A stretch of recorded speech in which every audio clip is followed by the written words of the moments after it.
Welcome to this explainer on Exodus 19. Today, we're diving into the dramatic encounter at Mount Sinai.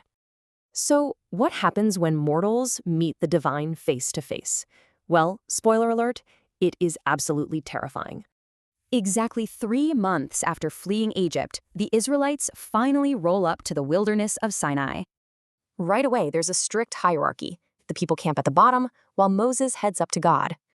God offers a deal.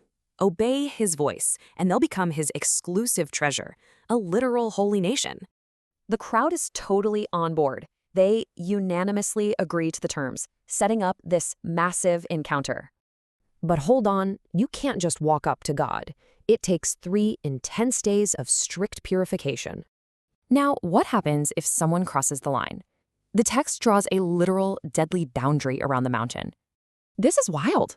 Approaching the divine uninvited is explicitly lethal. Touch the mountain and you die. Period.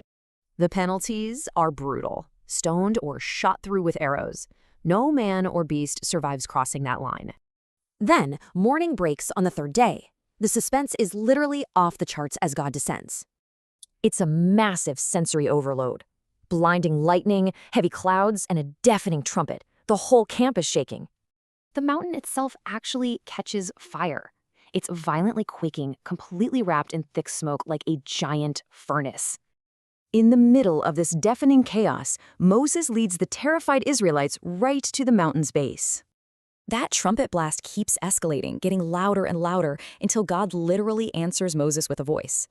God calls him up to the absolute peak. Moses steps right into that terrifying fire and smoke. You'd think the danger was over, right? Nope. The tension completely spikes again at the summit.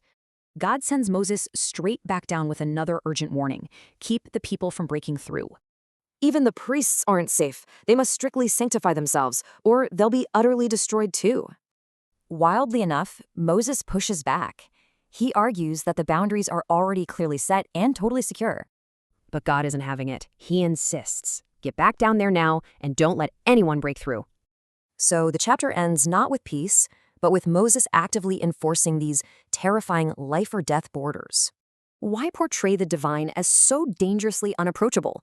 What does this tell us about ancient boundaries of awe?